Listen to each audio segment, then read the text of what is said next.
Here's another practice run at my closing. This time it's up to all of you to figure out if I changed anything or what I'm doing differently. May it please the court, opposing counsel, members of the jury. All the symptoms were there, but Dr. Coulter failed to diagnose them.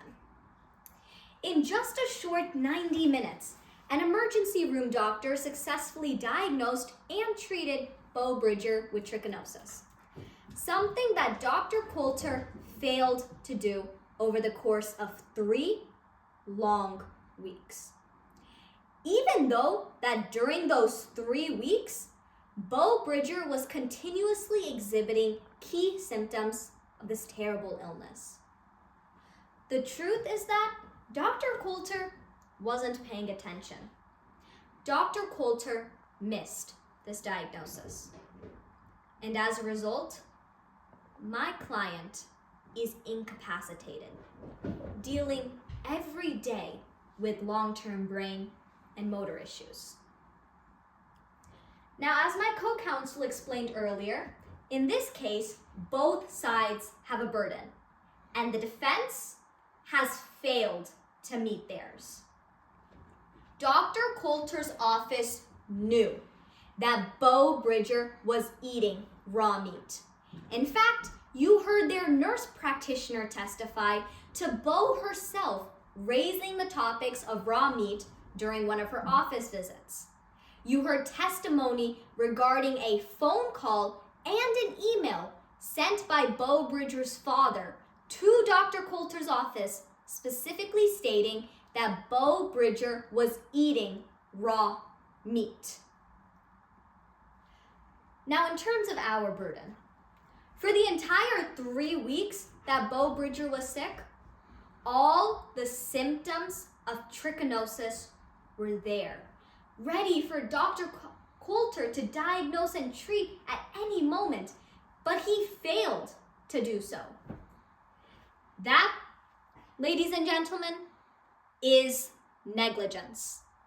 That is Dr. Coulter breaching the standard of care.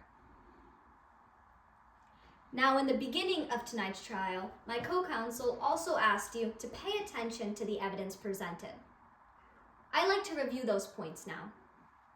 Tonight, you heard from Bo Bridger's father, Jamie Bridger, who testified to the 3 long weeks of his daughter's illness, the multiple incorrect treatments, and the key symptoms of trichinosis that were there. The intense muscle pain in her leg, the swelling of the face and the eyes, as well as a high fever. He also testified to calling and emailing Dr. Coulter's office, stating that Bo Bridger was eating raw. You heard from Mary Lewis, an office manager. In fact, Mary Lewis was an employee of Dr. Coulter, but since things were so bad at the office, she is now testifying on behalf of the plaintiff. And even she was worried that Bo Bridger wasn't getting any better. Yet Dr. Coulter never sent her to see a specialist, missing yet another opportunity to properly diagnose her. You heard from Dr. Sylvan Hart from the emergency room, who testified to Bo Bridger suffering from intense muscle pain as well as swelling of the face and the eyes. He also explained that a long-term medication, prednisone, that Bo was on is known to suppress fevers. However, Dr. Coulter, the doctor who's been prescribing her this medication for over a decade, failed to account for it when measuring her fever. Now, the defense just came before you, and they told you what's missing matters.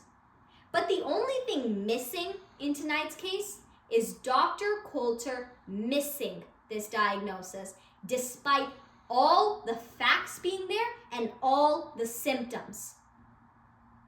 Members of the jury, Bo Bridger is incapacitated for life due to the negligence of Dr. Coulter. So as you go into that jury room to deliberate, we ask that you keep Bo Bridger at the forefront of your minds. Because she is not able to be here and speak for herself, we ask that you be her voice. We ask that you respectfully return a verdict in favor of the plaintiff, Bo Bridger, finding Dr. Coulter's family medicine negligent. Thank you.